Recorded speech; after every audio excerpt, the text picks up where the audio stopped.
అందరికీ నమస్కారం అండి. నా పేరు రాధిక. మాఘమాసంలో 10వ రోజు మాఘ పురాణంలో 10వ అధ్యాయము తెలుసుకుందాము. వశిష్ఠుల వారు దిలీప మహారాజుకు ఇంకను ఇలా చెప్పసాగారు. పువ్వు వికసించగానే వాసన వేయును. అది ఒకరు నేర్పవలసిన అవసరం లేదు. అది ప్రకృతి నైజము. ఆ విధంగానే మృగశృంగుడు బాల్యదశ నుండియే హరినామస్మరణ యందు ఆసక్తి గలవాడయ్యను. అతనికి 5 సంవత్సరములు నిండిన తర్వాత విద్యాబుద్ధులు నేర్పించడం కొరకు గురుకులంలో చేర్పించారు. అచట సకల శాస్త్రములు అతి శ్రద్ధగా నేర్చుకొనుచు అధ్యాపకుల మన్ననలను పొందుచు పాండిత్యము సంపాదించెను. విద్యలు పూర్తయిన తర్వాత తల్లిదండ్రుల ఆనతిపై దేశాటన చేసి అనేక పుణ్య నదులలో స్నానమాచరించి మాఘమాస ఫలమును సంపాదించి ఉండెను. కుమారుడు దేశాటన పూర్తి చేసి వచ్చిన తర్వాత అతని తల్లిదండ్రులు అతనికి ఒక మంచి కన్యను చూచి వివాహం చేయుటకు నిశ్చయించినారు. మృగశృంగుడు కూడా తాను వరించిన సుశీలను మాత్రమే వివాహము చేసుకునేదనని తన మనోనిశ్చయమును తల్లిదండ్రులకు తెలుపగా, కుమారుని ఇష్ట ప్రకారంగా ఒక మంచి ముహూర్తమున మృగశృంగునకు సుశీలకు అతి వైభవంగా వివాహం చేశారు.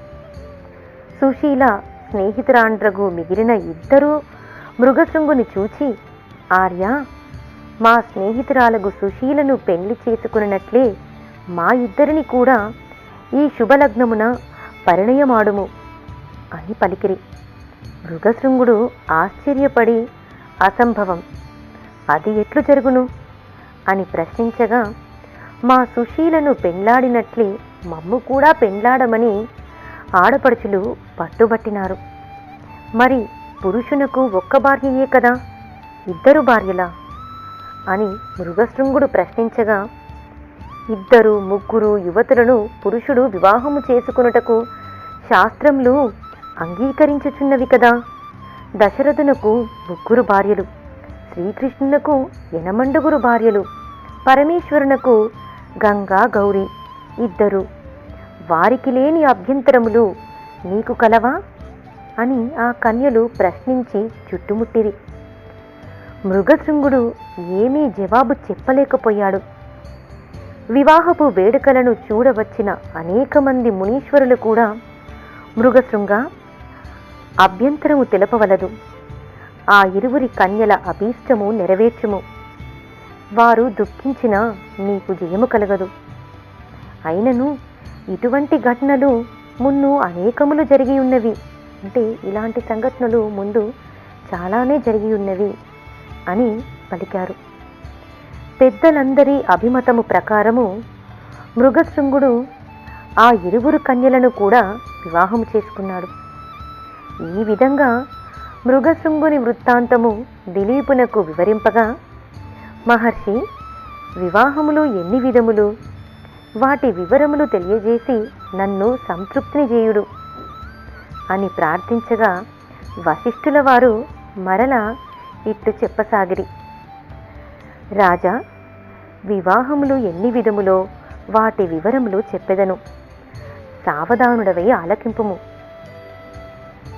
బ్రాహ్మణ కన్యను బాగుగా శృంగారించి వరుని పిలిపించి చేయు వివాహమునకు బ్రాహ్మము అని పేరు.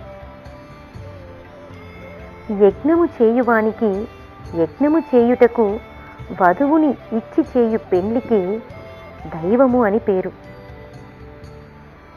పెళ్లి కుమారుని నుండి 2 గోవులను పుచ్చుకొని అతనికి పెళ్లి కూతురిని ఇచ్చి పెళ్లి చేయుదానిని ఆర్షము అని అందురు.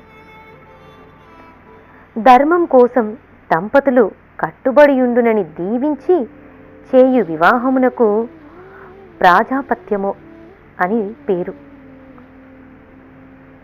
డబ్బు పుచ్చుకుని కన్యను ఇచ్చి వివాహం చేయడాన్ని అసురము అని అందురు. ఒకరినొకరు ప్రేమించుకొని వారంతట వారు చేసుకొను వివాహమును గాంధర్వ వివాహము అని అందురు. వరుడు కన్యను బలాత్కారం చేసి వివాహమాడు దానిని రాక్షస వివాహము అని అందురు.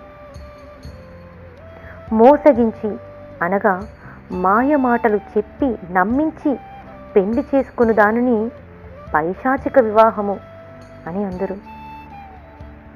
ఈ 8 రకముల వివాహ సంబంధమైన పేర్లు వాటి ధర్మములు తెలియపరచెదను, ఆలకింపుడు అని వశిష్ఠుల వారు వివరిస్తున్నారు.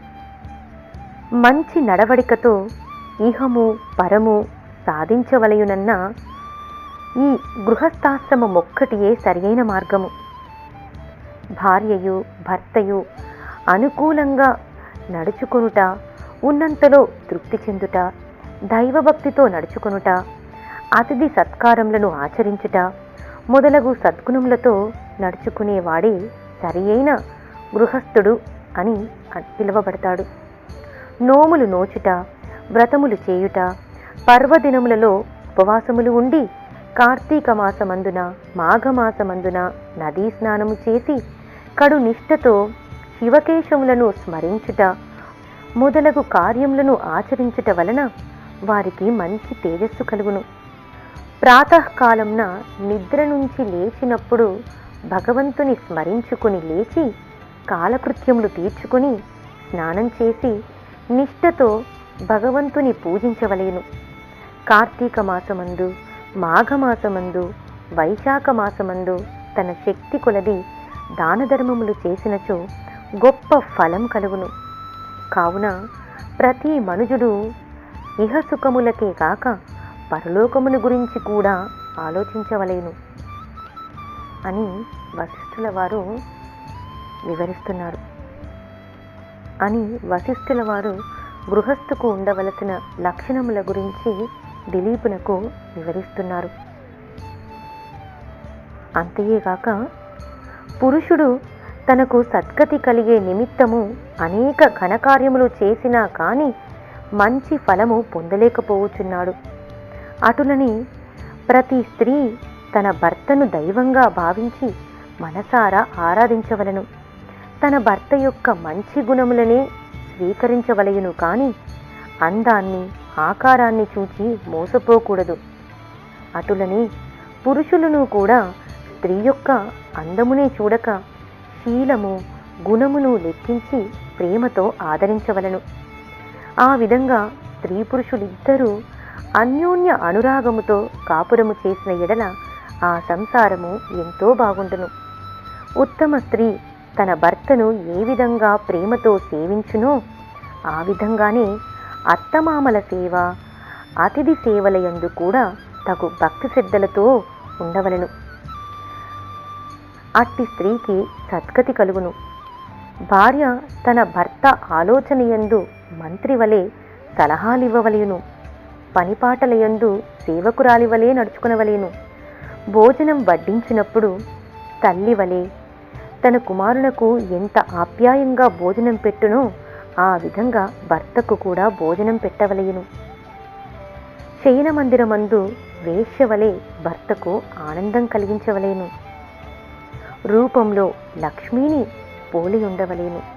ఓర్పు వహించుటలో భూదేవిని పోలి ఉండవలేను. ఈ విధంగా ఏ స్త్రీ నడుచుకునునో ఆమెయే ఉత్తమ స్త్రీ అనబడును. స్త్రీ బహిష్టు అయిన 4 దినములు ఏ పనిని చెయ్యరాదు. అతిగా మాటలాడకూడదు. ఎవరిని ముట్టుకొనరాదు. ఆ 4 రోజులు విశ్రాంతి తీసుకునవలెను.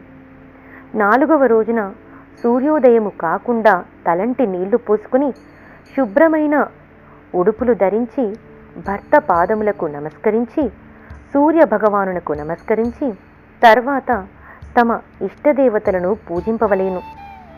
ఎటువంటి సమయమునందైనను భర్త భుజించకుండా తాను భుజించకూడదు. ఇటువంటి లక్షణములు కలిగి ఉన్న ఆ 3 కన్యలను మృగశృంగుడు పెండ్లాడి ఆనందంతో కాలం గడుపుచూ ఉండెను. గృహస్థాశ్రమమును ఆదరించుచూ ఉండెను. ఉత్తమ లక్షణములు గల స్త్రీలను పెళ్లి చేసుకుంటుని కదా అని మృగశృంగుడు మిగుల సంతోషంగా నుండెను. ఆ 3 పడతులతోనూ సంసారము చేయుచుండెను. అటులా కొంతకాలము గడిచిపోయినది.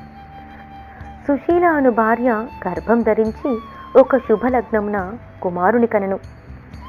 తన కన్నా తన కుమారుడు అన్ని విద్యలయందు గొప్ప ప్రావీణ్యుడు కావలయునని ఆశ కలవాడై జాతక కర్మలు జరిపించి కుమారునికి మృకండు అని నామకరణం చేశారు. మృకండు దినదిన ప్రవర్ధమానుడై తల్లిదండ్రుల ఎడ, బంధుజనుల ఎడ, పెద్దల ఎడ భయభక్తులు కలిగి పెరుగుచూ ఉండెను. మృకండునికి 5 ఏళ్లు నిండినవి. మృగశృంగుడు మృకండునకు ఉపనయనం చేసి విద్యను అభ్యసించుటకై గురుకులమునకు పంపించినాడు. గురుకులంలో గురువు చెప్పిన సకల శాస్త్రంలో నేర్చుకొనుచు సకల లక్షణాయుతుడై గురువు యొక్క మన్ననలు పొందుచు యుక్త వయస్సు వచ్చు వరకు చదువుకుని సకల శాస్త్రముల యందు ప్రావీణ్యతను సంపాదించెను. మృకండు విద్యను పూర్తి చేసుకుని తల్లిదండ్రుల కడకు వచ్చెను. మరికొంత కాలమునకు మరుద్వతి అను కన్యతో వివాహం చేసిరి.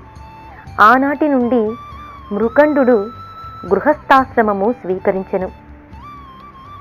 మృగశృంగుని మిగిలిన 2 భార్యలకు కూడా పుత్రులు జన్మించినందున వారికి కూడా అన్ని విద్యలు నేర్పిరి.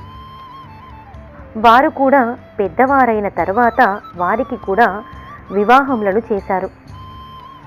తన కుటుంబమంతయును మాఘమాసంలో స్నానములు, జపములు, దాన ధర్మములు మరింత నిష్ఠతో జరపవలసినదిగా ప్రోత్సహించుచుండెడివాడు. తామార్జించుకున్న మాఘమాస ఫల ప్రభావంచే సంసారం నందు ఏ ఇబ్బందియూ లేకుండా ఉండుటయేగాక మృగశృంగునకు మనుమలు కూడా కలిగినందున మరింత ఆనందించి తన వంశవృక్షం శాఖోపశాఖలు గలుగుచున్నది కదా అని సంతోషించుచు తనకింక ఏ ఆశలు లేనందున భగవత్ సాన్నిధ్యమునకు పోవలయునని సంకల్పించి తపస్సు చేసుకున్నటకు అడవికి వెళ్ళి తన తపోబలముతో శ్రీ మహావిష్ణువును ప్రసన్నుని చేసుకుని నారాయణుని కృపకు పాత్రుడై వైకుంఠమునకేగెను. విన్నావు కదా భూపాల. మృగశృంగుడు తాను చేసుకున్న మాఘమాస ఫలము వలన తనకు పుత్ర పౌత్రాభివృద్ధి కలుగుటయేగాక బొందితో అంటే ప్రాణములతోనే ఆ శ్రీమన్నారాయణుని వెంట వైకుంఠానికి వెళ్ళినాడు. 10వ అధ్యాయంలోని మిగతా కథను 2వ భాగంలో విందాము.